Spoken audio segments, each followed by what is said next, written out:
The Shadow by Jung, the part of you that's destroying your life. There's a part of you that you don't know. You don't see it. You turn away from it. You pretend it doesn't exist.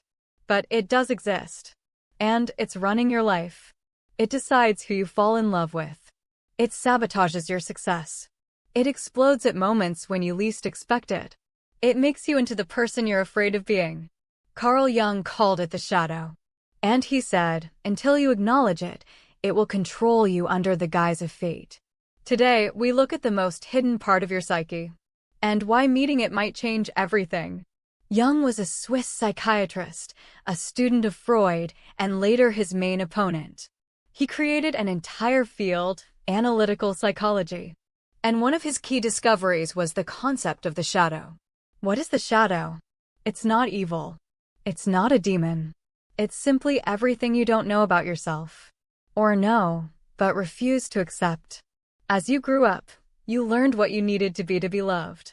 Kind, obedient, successful, modest, strong, convenient. Everything that didn't fit that image you hid. You didn't destroy it. You hid it. In the basement of your psyche. In the darkness where the light of consciousness doesn't reach. That's where your anger ended up. Your envy. Your greed. Your sexuality. Your desire for power. Your weakness. Your fear. Your pain.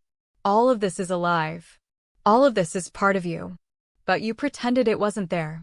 And it became the shadow. Jung wrote, the shadow is what a person does not wish to be. But he also said, until you make the unconscious conscious, it will direct your life and you will call it fate. Here's how the shadow manifests in life. First way. Projection. You hate in others what you don't accept in yourself. You're irritated by selfish people because you've suppressed your healthy selfishness. You're enraged by weak people because you don't allow yourself to be weak. You despise people who want too much because you've buried your own desires so deep you no longer feel them. This isn't conscious. It's automatic. You simply look at a person and inside rises a wave of disgust, anger, judgment.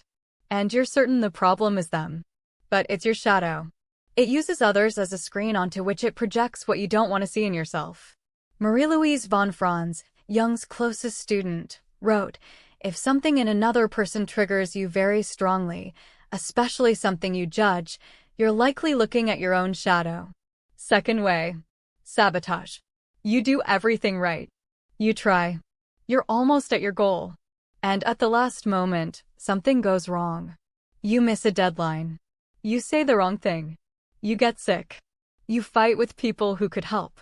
This isn't bad luck. This is the shadow pulling you back. Why? Because success requires accepting parts of yourself you've rejected. Leadership requires accepting your aggression. Wealth requires accepting your greed. Love requires accepting your vulnerability. If these parts are in the shadow, your psyche will sabotage any movement toward your goal. Because the goal demands what you've forbidden yourself to have. Third way. Possession. Sometimes the shadow breaks out. Without warning. Without control. You lash out at loved ones and afterward can't believe you said that. You do something you're ashamed of and don't understand what came over you. You become what you never wanted to be. Cruel, mean, cold, pathetic. Jung called this shadow possession. When the repressed becomes too strong, it seizes control. Briefly but destructively. Then you come to and feel shame and hide it even deeper. And the shadow grows stronger. Robert Bly, poet and author of a book on the shadow, used the metaphor of a bag. He said we're all born with 360 degrees of personality. But from childhood we're told, put this away, hide that, this is unacceptable. And we stuff parts of ourselves into a bag we drag behind us our whole lives. By 20, the bag is already heavy. By 40, it's pulling us to the ground. We spend enormous energy keeping it closed. And we wonder why we're so tired. In myths, the shadow appears again and again. In Russian fairy tales, it's Kashiai, Baba Yaga, the monster in the forest. The hero must meet them to mature. Not kill meat. Often in fairy tales, the hero receives from the dark character a gift or knowledge impossible to obtain in the light world. In Greek mythology, it's the journey to the underworld. Orpheus descends for Eurydice. Odysseus descends to learn the way home. Hercules descends to bring out Cerberus. The underworld is the shadow, and the hero becomes a hero only after being there. In Star Wars, Darth Vader, who turns out to be Luke's father. The shadow isn't an enemy outside. It's part of your own family, your own blood, yourself. Joseph Campbell, the mythologist, wrote, "The cave you fear to enter holds the treasure you seek." This is about the shadow. The treasure is where it's most frightening. What does integrating the shadow mean? It doesn't mean becoming bad. It doesn't mean giving free rein to everything dark. It doesn't mean causing harm to yourself and others. Integration is acknowledgement.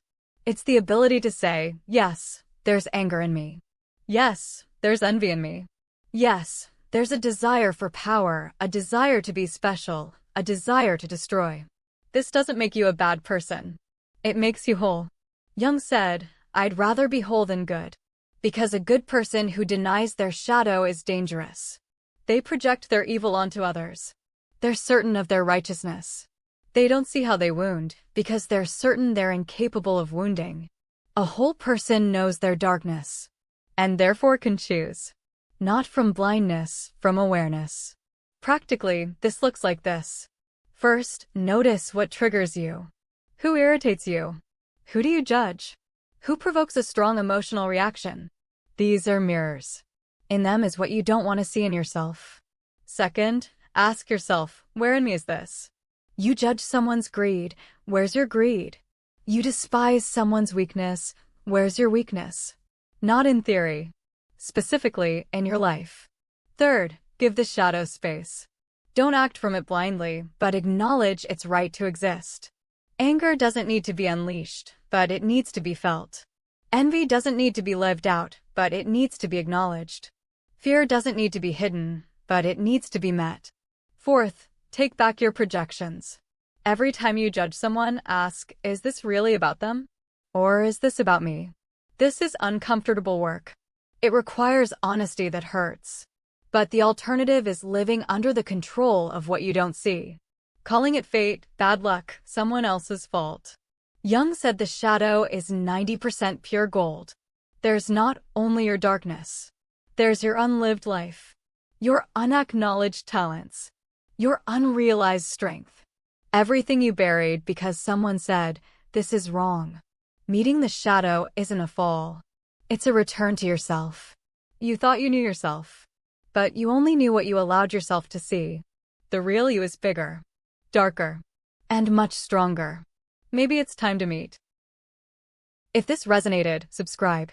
This is where we talk about what's usually left unspoken. In the next video, what your body remembers even when you've forgotten. Psychosomatics, why pain in the body might be the voice of what you don't want to hear.